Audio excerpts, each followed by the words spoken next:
Hi, I'm Old Norse Specialist Jackson Crawford.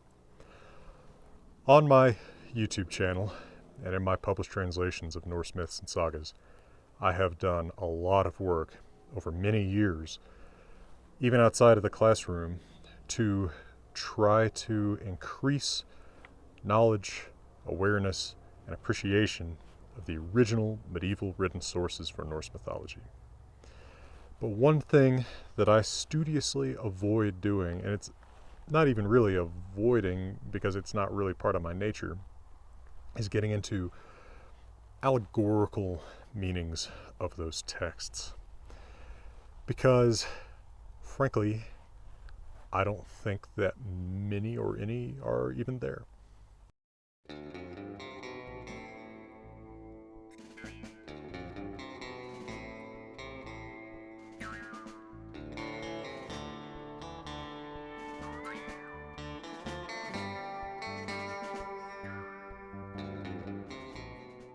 Now, look, I know this is the kind of attitude that can get you called a Philistine real fast, and I'm not all the way over in the this is a simple book about a man who hates a fish crowd, because obviously works of literature have themes, they have meaning and applicability beyond the exact circumstances that they're describing, particularly if they have some kind of pretensions to moral or philosophical import. But I don't think that the myths of the Poetic Edda and the Prose Edda are particularly susceptible to allegorical analysis. I have never seen an allegorical analysis that I thought was particularly persuasive, or even if I entertained the thought of being persuaded by it, that I thought taught me anything. Some of these allegorical interpretations are pretty damn old and have become pretty influential, right? The character of Loki is a great example. Jakob Grimm badly wanted him to be a god of fire and found all kinds of weird, stretches and obscure sources, like deciding that he was the Loki or fire mentioned in Orkneyinga Saga, and all this other stuff that's just like jaw-droppingly stretching. Axel Koch a long time ago wanted to decide that Loki was fire or something allied with the forces of fire because his dad, Forbody, has a name that means dangerous striking, so he decided that's lightning. His mom, Lauvoi, is leaf islands, who decided it's trees, so it's lightning striking a tree, so Loki is the fire that's generated thereby. These ideas are really popular online, but what the hell do they tell us about Loki? Right? Loki's not a figure in the Eddas who ever does anything with fire. In fact, the one time I can think of Loki having something to do with fire in the Eddas, he is failing to start a fire.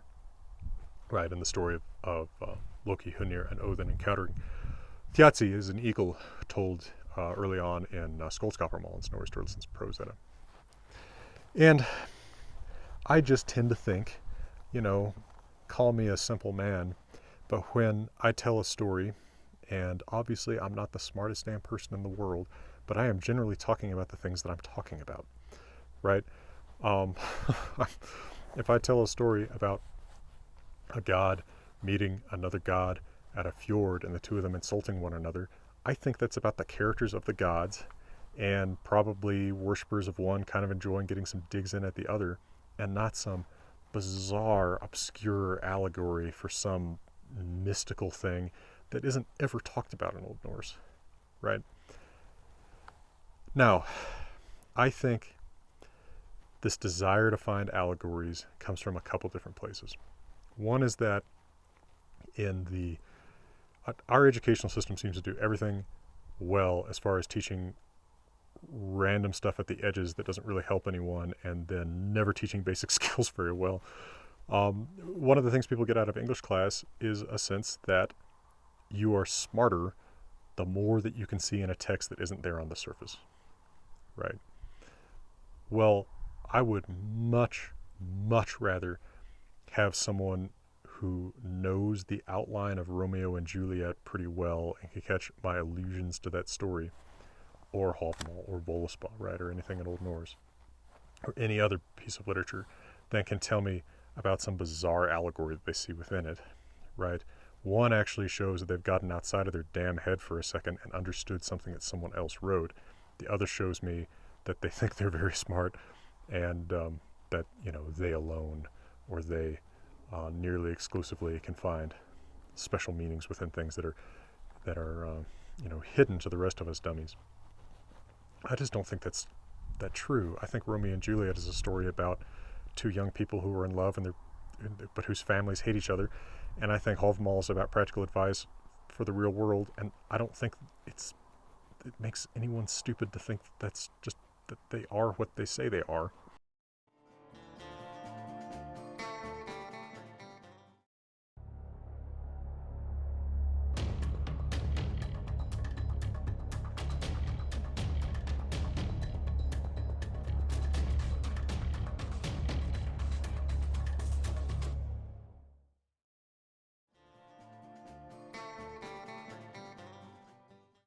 I think that these word games where, you know, the text isn't really what the text is are basically 20th and 21st century phenomena. People didn't have that much time to waste on this stuff a long time ago. And even if there are allegorical meanings there, I don't think that the ones that I could speculate about would necessarily be the right ones, right? I don't think that I'm God's gift to literary analysis, and I don't think anyone else is either, by the way.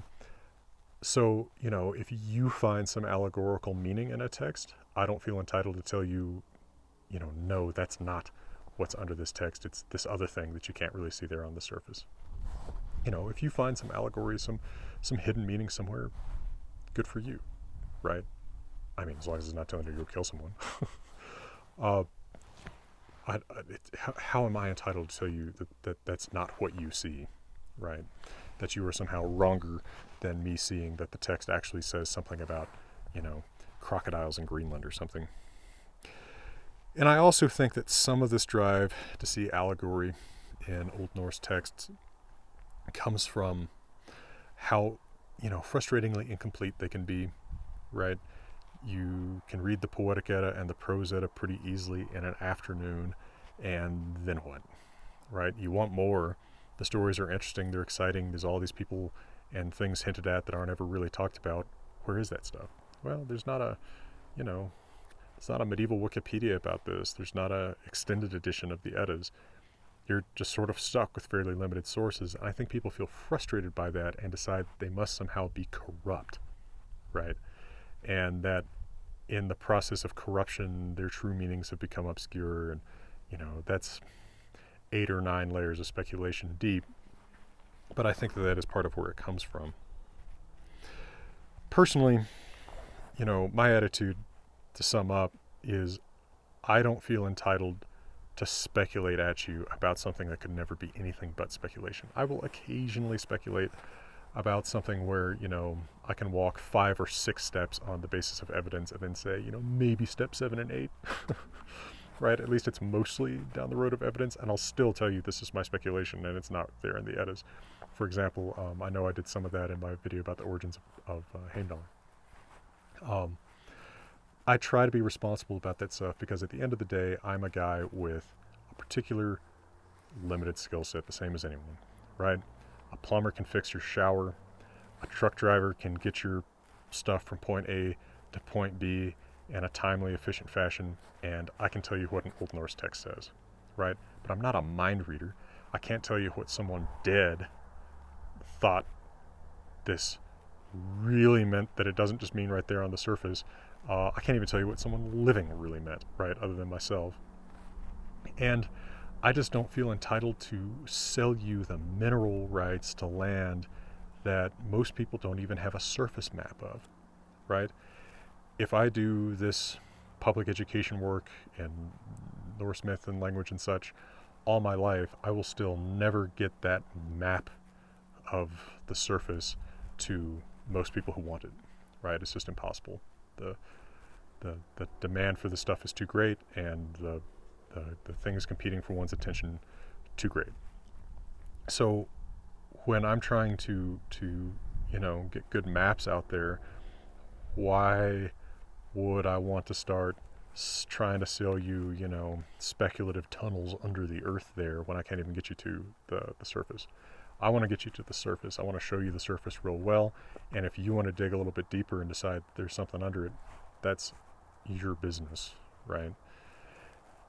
And, you know, certainly a lot of academics do that. I think a lot of people in academic fields get sort of bored with the surface meanings of text that they read thousands and thousands of times. Maybe I'm lucky in not finding the Eddas and Sagas that boring on the surface. I think they're pretty interesting stories on their own, and have a lot there, both in terms of entertainment and in terms of sort of an instructive attitude toward dealing with bad luck in a lot of the sagas, and of course in something like Havamal. Can I get to something deeper without destroying that? I don't know. So I don't try, and I caution you to be wary of the agendas of those who do, whether ivory tower academics or screaming YouTube gurus. There's plenty of both out there. Well, from beautiful Wyoming, one thing I know for sure is I'm wishing you all the best.